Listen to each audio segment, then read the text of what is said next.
mga karagarag, welcome back to my vlog. Isang mainit na tanghali sa inyong lahat mula dito sa Lasak City. At ito na nga mga karagarag, ang mga latest na mga chika, mga paintriga ngayon na pinag-uusapan ng mga active na mga chismosa sa social media, na kung saan na-vlog ko kanina ngayong top 20 list ni Miss Universe 2010, diba, na kung saan hindi nakapasok si Michelle D sa kanyang listahan, which is respetuhin natin dahil yun nga yung sariling opinion niya, sariling gusto niya.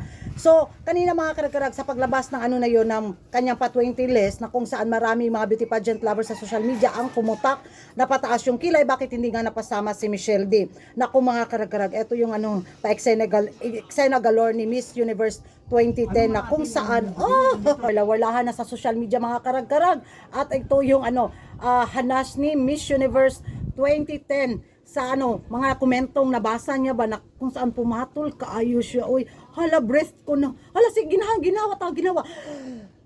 Bre, ang samaan. Sigarilyo. Sina Jocelyn. Oy, mapalit og sigarilyo. Pila? Pulo? Jeez. Pabrit-brit siya mga karag-karag.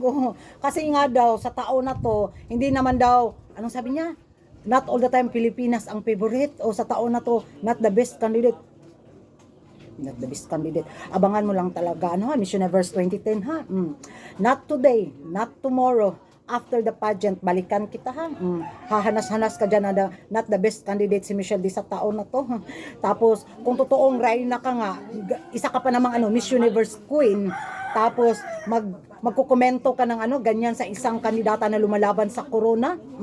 Anong klaseng ko balikan kita after the pageant. Hindi mo na kami manghalas sa'yo ngayon. Si Kuragan, kalma muna ako ngayon dahil nga sa laban ni Michelle D. Magpakabait mo na si Kuragan. Dili sa kumamalikas ni mo queen na hindi ka naman naging kilala sa Ewan ko, di nga rin kita natandaan ganon.